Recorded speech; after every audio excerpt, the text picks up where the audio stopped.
So, we start a new module, microwave networks and scattering matrix. So, in this we will cover the following contents: impedance and equivalent voltages and currents, N-port microwave network, impedance, admittance and scattering matrix representations, and reciprocal and lossless networks. Also, we will discuss about the transmission matrix. So, let us start our discussion with impedance and equivalent voltages and currents. What happens at microwave frequencies? Measurement of voltage or current is not practical unless a clearly defined terminal pair is available.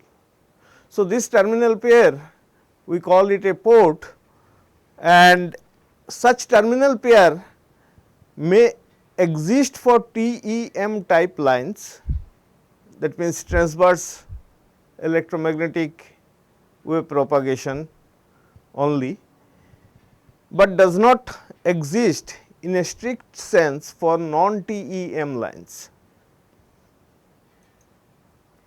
And therefore, the voltage and current as a measure of level of electrical excitation of a circuit does not play primary role at microwave frequencies. However, we can introduce the concept of equivalent voltages, equivalent currents and impedances, and which is helpful in extending the circuit theory concepts to microwave network. For transmission lines supporting TEM waves, the voltage and current are uniquely related to the transverse electric and magnetic field respectively. And let us illustrate this by an example. So, we show a section of a coaxial transmission line. So, we have a coaxial transmission line with inner radius A and outer radius B. Now, these radial lines, these are the electric field, and the magnetic field lines are shown by this circle. Now, for such line we can find out the electric field to be V naught by log of B by A into e to the power minus j k z by rho. So, this electric field is directed along rho, and here k naught is omega root mu naught epsilon naught. Voltage V naught is the potential difference between the inner and the outer conductor. So, for the same transmission line we can associate a voltage wave with the electric field, and this is given by V is equal to V naught e to the power minus j k naught z. Similarly, for this type of coaxial conductor, the magnetic field is given by H is equal to y naught V naught divided by log of B by A e to the power minus j k z by rho A phi. So, the magnetic field, the current associated with the magnetic field can be written as I is equal to I naught e to the power minus j k naught z. Please note that y naught is the characteristic admittance and I naught is given by y V naught 2 pi log of B by A.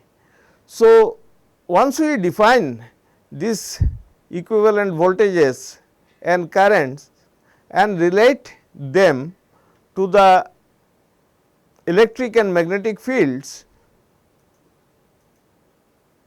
we can calculate also the power that is going through such coaxial transmission line, and power is given by integration of the Poynting vector over the cross section of the transmission line, and once it is evaluated we get pi y naught v naught square log of b by a. If we find the power from the current and voltage wave, that means I and V, which we have just defined, then half R e V I complex conjugate, this also gives the same quantity pi y naught v naught square by log b by a. So, we can see that whatever power we calculate using these field equations, if we consider the equivalent voltage or current equation, the same power flow is evaluated on the coaxial line. So, these voltages and currents can essentially represent in a equivalent manner transverse electric and magnetic fields, and also we find that Z naught is equal to V naught by I naught, which is the characteristic impedance. So, when we have a TEM transmission line and we have a clearly defined pair of terminals, it is relatively easy to introduce the equivalent voltage and currents, because this voltage and currents, these are well defined. When we go to a single conductor system like waveguide, where propagation mode is non-TEM, we face difficulty in defining such voltages and currents. So, this we illustrate. Let us consider the dominant T10 mode of a rectangular waveguide and its electrical field distribution as we show in the figure. Now, here if you consider, if we want to calculate the voltage, what we will do? We will integrate this electric field from y equal to 0 to y equal to b, that means along y, and once we substitute the expression for the ui and integrate, we find that the same integration now has a term sin pi x by a. So, for x is equal to 0, the voltage we will evaluate to 0, whereas x is equal to a, we will get again the voltage to be 0. We will have a peak voltage at the middle. So, what we find that if we consider this type of single conductor transmission line like waveguide, we cannot uniquely define the voltage, and the voltage will vary depending upon where this voltage is evaluated. So, voltage depends on the position x for this type of waveguide. Now, next is how we can introduce actually the equivalent voltages and currents in this type of waveguiding systems. So, we note the following properties of the propagating modes in a waveguide. The power transmitted is given by integral involving the transverse electric and magnetic fields only. So, when it comes to computation of power of the inside a waveguide mode, it is essentially involves the transverse electric and magnetic fields. In a loss free waveguide supporting several propagating modes, power transmitted is the sum of individual modes. Then transverse field vary with distance along the guide according to a propagation factor e to the power plus minus j beta z, and the transverse magnetic field is related to the transverse electric field as ZW, which is the waveguide impedance, and H is the transverse magnetic field Az cross E bar. So, these properties of the waveguide propagation will make use of in defining equivalent voltages and currents. So, these properties essentially suggest that equivalent and voltage and current can be introduce proportional to the transverse electric and magnetic field. So, whenever we define equivalent voltage and current, we try to relate those voltage and current to the transverse electric and magnetic field components. Now, equivalent voltage, current and impedance for waveguides can be defined in different ways, as these quantities are not unique for non-TEM lines. However, if we use the following consideration, then some uniformity can be maintained.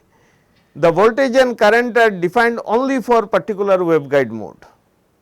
So, every waveguide mode is essentially represented similar to a transmission line.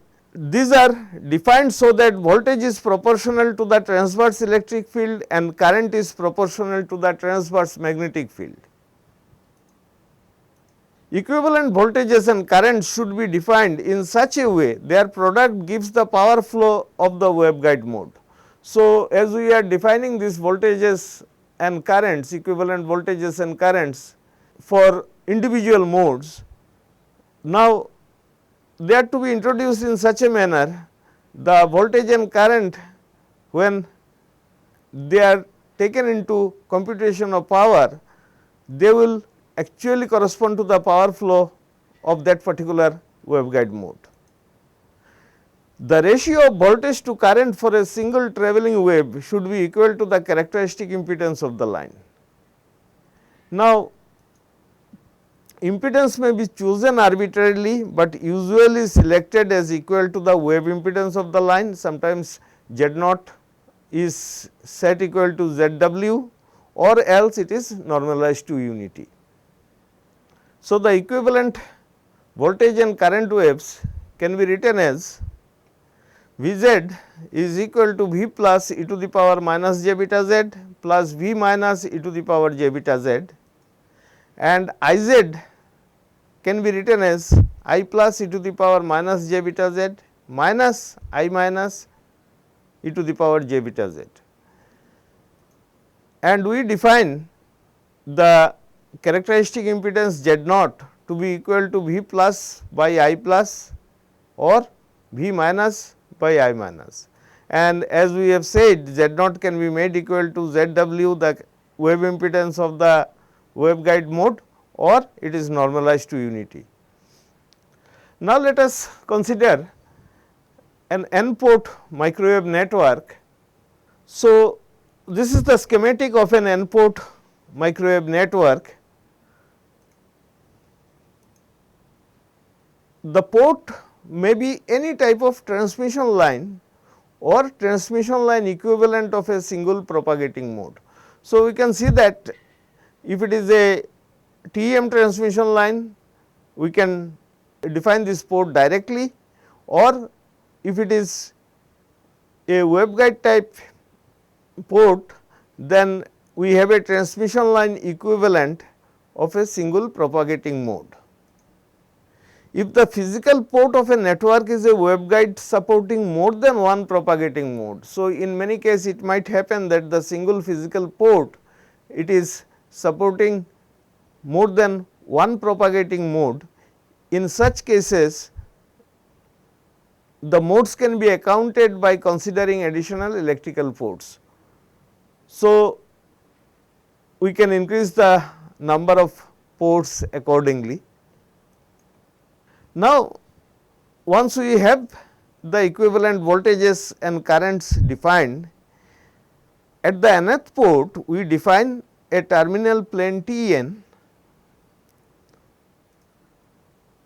For example, this is the T1 terminal plane, and also the equivalent voltage and currents for both incident and reflected waves.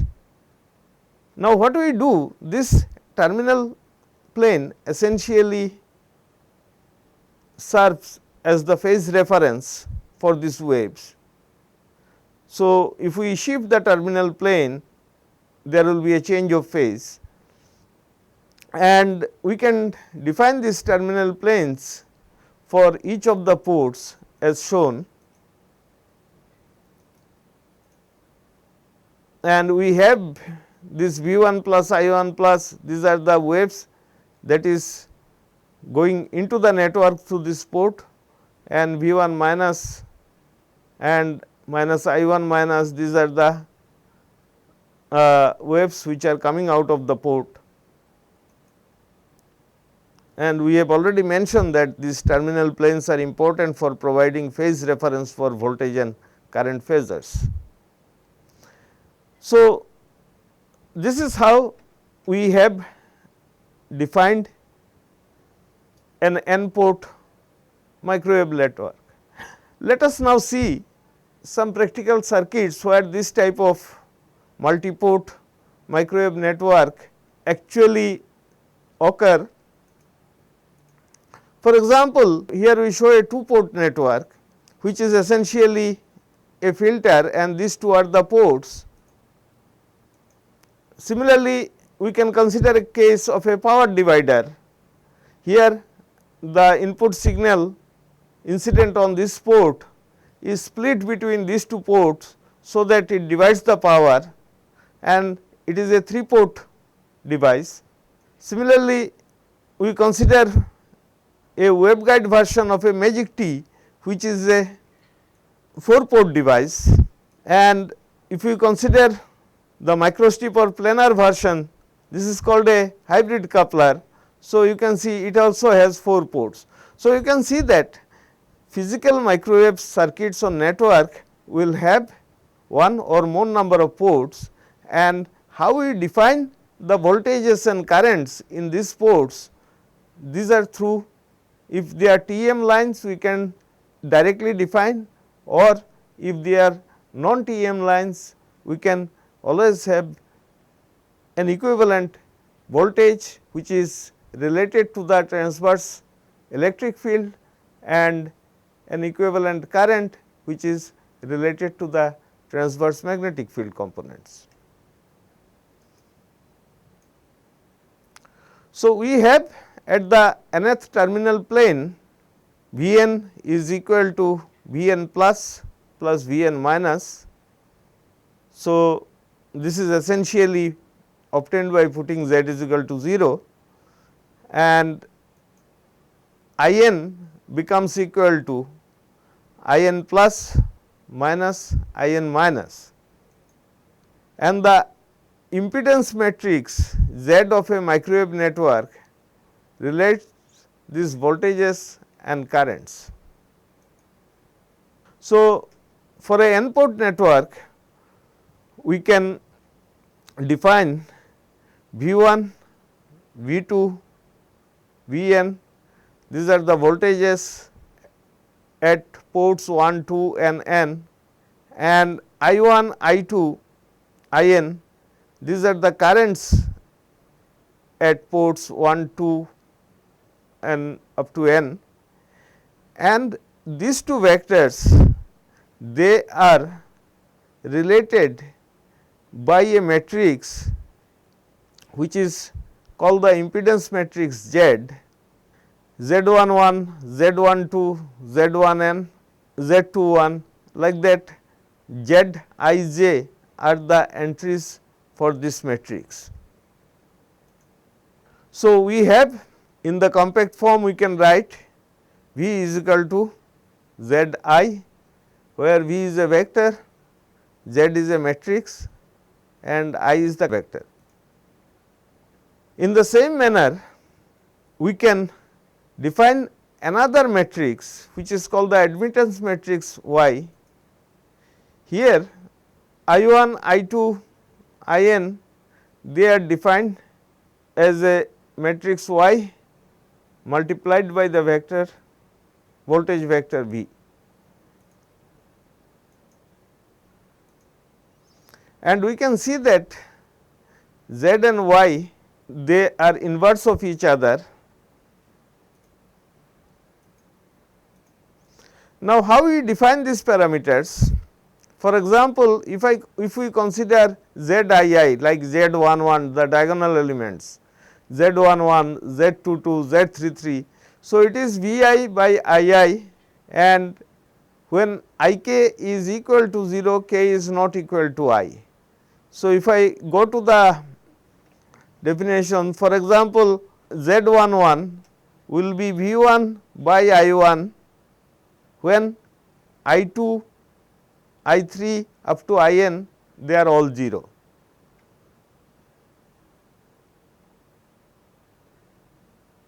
And therefore, Z I I is the input impedance seen at the port I when all other ports are kept open circuited.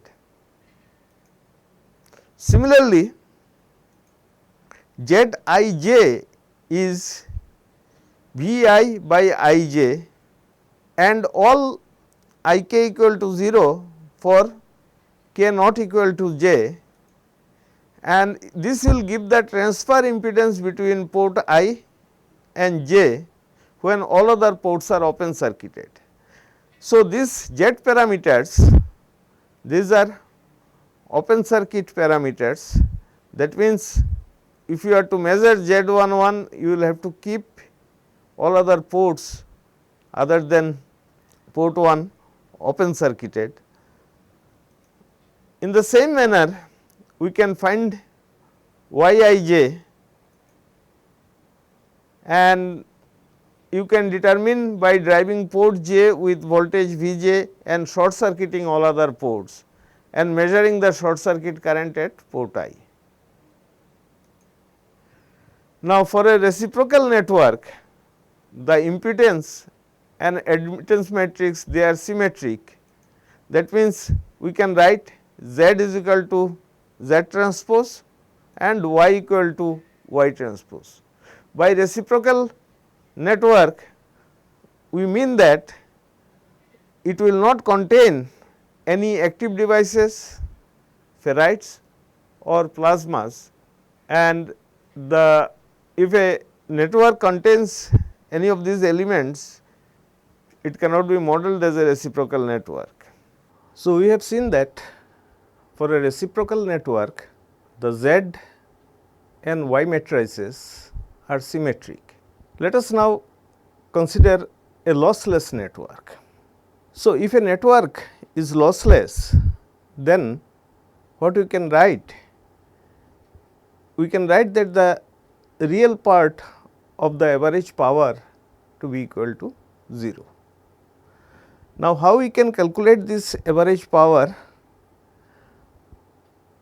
We can actually find the product of V and I conjugate at each port, which in the matrix form we can write V t transpose of V into I complex conjugate.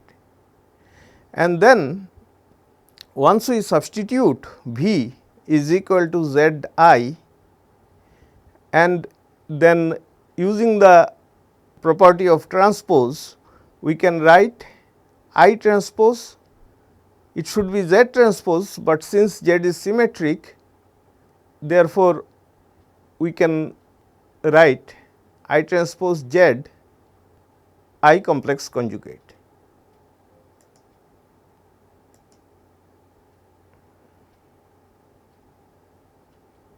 Now, this can be expanded as shown. We can have I transpose as a row vector, then the Z matrix and I conjugate as the column vector.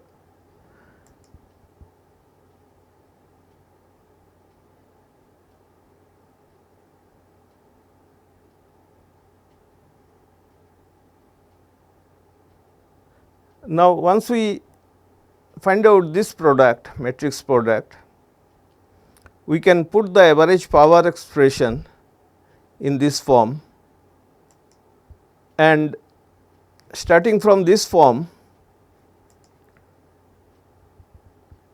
if we now find out the product of this row with this column, we can write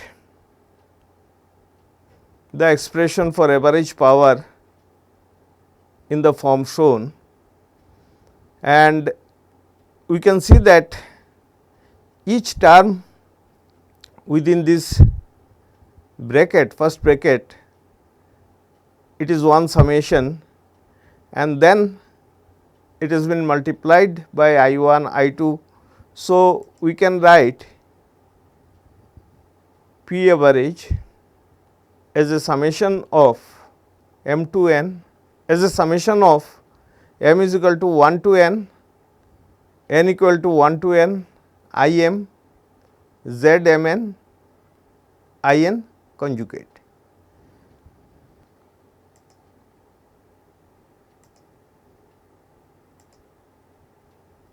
Since ions are independent, let us set all port currents to be 0 except for the nth port.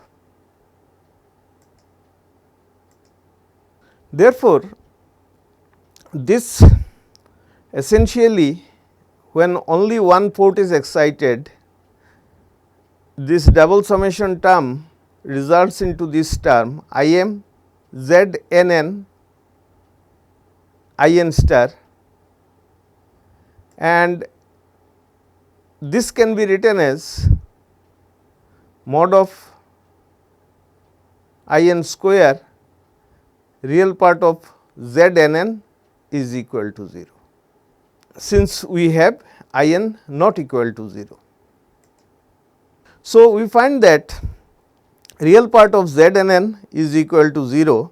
That means, the diagonal elements, the real part of the diagonal elements of the Z matrix, they are 0. Let us now consider the off diagonal elements, and to calculate this, let us now consider that all port currents except I m and I n are 0. Then in the same manner, we can write I m z m n I n conjugate plus I n z n m I m conjugate, real part of this is equal to 0. Now, this can be written as real part of I m I n conjugate plus I n I m conjugate z m n is equal to 0. Since we have the matrix which is symmetric, now this quantity I m I n conjugate plus I n I m conjugate, this quantity is always real. If you expand I m and I n in terms of real and imaginary part and find out the expression, this will a real quantity, and in general it will be non-zero. So, we can say that real part of z m n is equal to 0, and therefore, real part of z m n is 0 for any m and n. Therefore, if you consider a lossless network, the elements of Z must be purely imaginary. And in the same manner, elements of Y can also be shown to be imaginary. So, this property that the elements of a lossless reciprocal Z or Y matrix, they are purely imaginary. We will see some examples later on. Now, let us see some Z matrices for different types of network. For example, if you take this network, here we find that it is neither lossless nor reciprocal, because it has entries which are real and it is not symmetric. So, this Z matrix is neither lossless nor reciprocal. Similarly, if you take this matrix, it is lossless, but not reciprocal, because we have all the elements to be imaginary. This gives an example of a Z matrix which is reciprocal, but not lossless, and this is the case where the Z matrix is both reciprocal and lossless. We discussed about equivalent voltages and currents. So, let us consider an example to illustrate how we can find those equivalent voltages and currents for a propagating mode in a waveguide. So, to illustrate this, we consider TE10 mode propagation in a rectangular waveguide. And for a TE10 mode in a rectangular waveguide, when the waves travelling in both plus z and minus z directions are present, the transverse field components we can write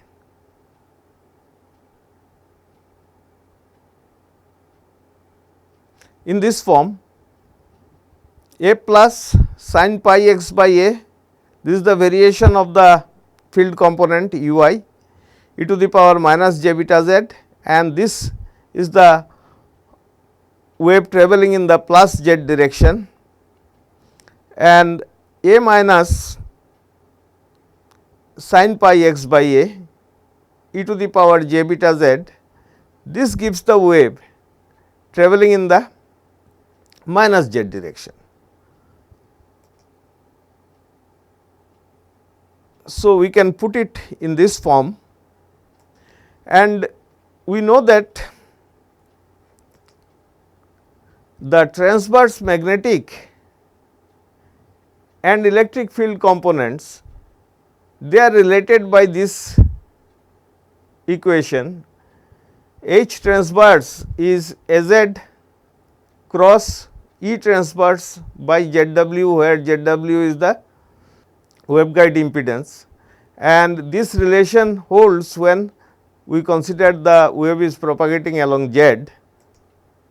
So, from this relation, once we have written Ui, we can write the expression for Hx to be equal to minus 1 by ZTE a plus e to the power minus j beta z plus a minus e to the power j beta z sin pi x by a.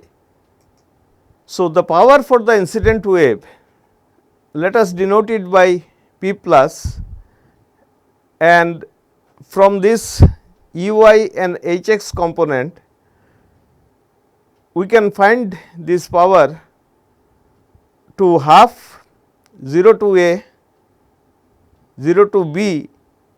If you integrate this a plus square by z t sin square pi x by a, that means over the cross section of the waveguide, then this will give us the power in the incident wave, and once you evaluate this integral, we get P plus to be equal to a b divided by 4 z t e a plus magnitude square. Now, we can also write equivalent voltages and currents. So, V z can be written as V plus e to the power minus j beta z plus V minus e to the power j beta z, and I z can be written as I plus e to the power minus j beta z minus I minus e to the power j beta z. And this I z can also be written in terms of the voltages V plus and V minus. So, from this expression, if we consider the incident power P plus, then it is given by half V plus I plus conjugate. And now, let us consider two constants C 1 and C 2, which relates this V plus with A plus and V minus with A minus, I plus with A plus and I minus with A minus. A plus A minus, these are the, as we have seen, these are the amplitude of the transverse field components.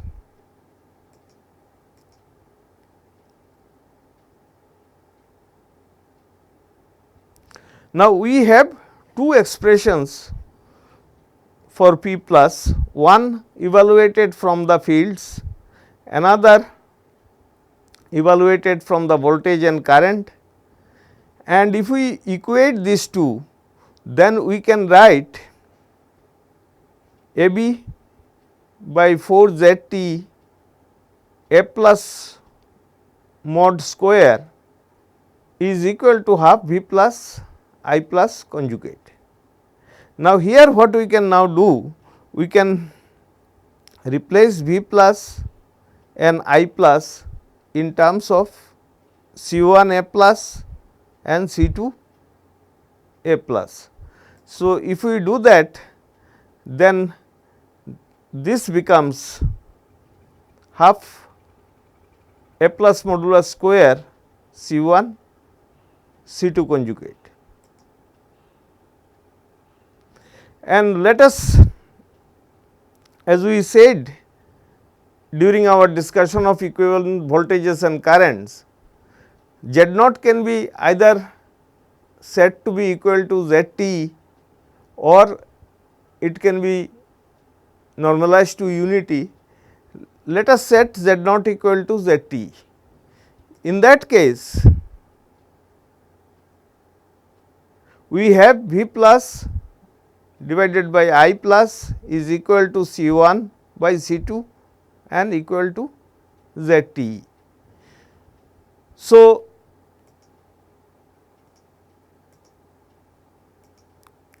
if we consider C 1 C 2 to be real from the previous two equations, that means A B by 4 Z T is equal to half C 1 C 2 conjugate and C 1 by C 2 equal to Z T. From these two we can find out C 1 to be equal to under root A B by 2 and C 2 will be 1 by Z T under root A B by 2. So, with C 1 C 2 known, what we can do? We can find V plus, I plus, V minus and I minus in terms of amplitude A plus and A minus. Let us now consider another example. Let us consider a rectangular waveguide of dimensions A is equal to 2.5 centimeter and B is equal to 1.25 centimeter. And let the waveguide be filled with air for Z less than 0 and a dielectric material with epsilon r is equal to 2.25 for Z greater than 0. So, this is shown here. So, in this part it is air field, in this part of the waveguide it is dielectric field.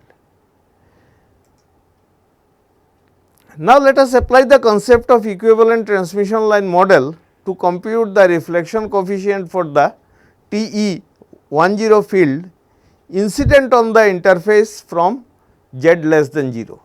So, that means what we are assuming, a wave is incident from this side, from the waveguide, air field waveguide, and then part of this incident wave will get reflected, because there will be a change in impedance here, and partly it will get transmitted. So, let us try to find out the reflection coefficient for this system, assuming that the propagating mode is TE10 and the frequency of operation is 7.5 gigahertz.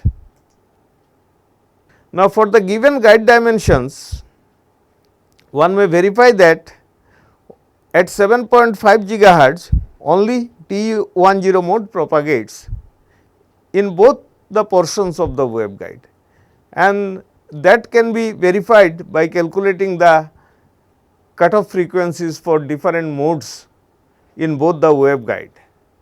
So, we will find that at 7.5 gigahertz only TE10 mode will get excited, and higher order modes will have cutoff frequencies higher than 7.5 gigahertz in both the guides.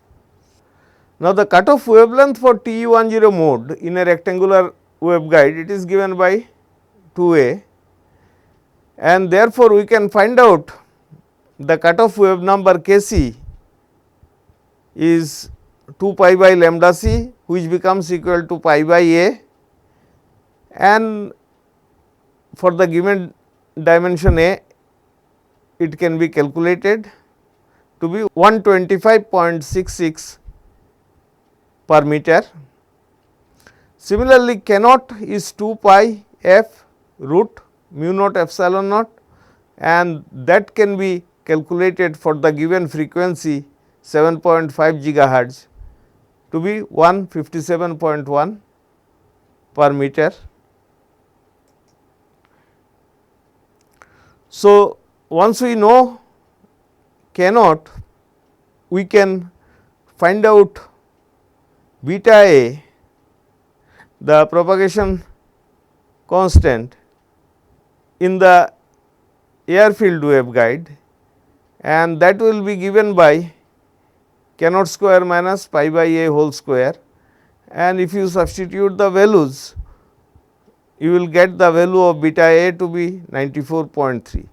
Similarly, when beta d inside the dielectric waveguide is calculated, there it is instead of k naught, it is k square, and therefore, it will be epsilon r into k naught square, and it comes out to be 199.35 per meter.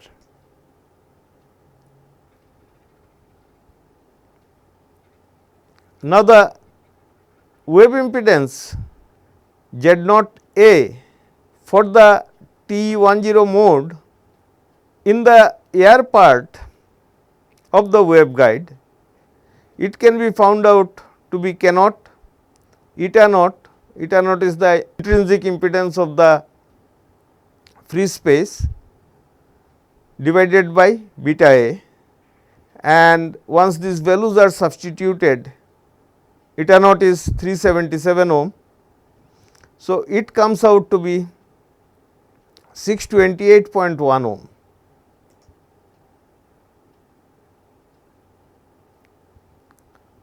Similarly, Z naught D inside the dielectric portion of the guide can be found out as k eta by beta d. K we can write root epsilon r k naught, and eta can be written as mu naught by epsilon r epsilon naught. So, this root epsilon r cancels, and Z naught d is given by k naught eta naught by beta d. So, once again, once we substitute these values, we get this to be equal to 297.1 ohm. We know that the reflection coefficient gamma will be Z naught d minus Z naught a divided by Z naught d plus Z naught a, and once we substitute the values for Z naught a and Z naught d, the reflection coefficient comes out to be minus 0.8. 0.36.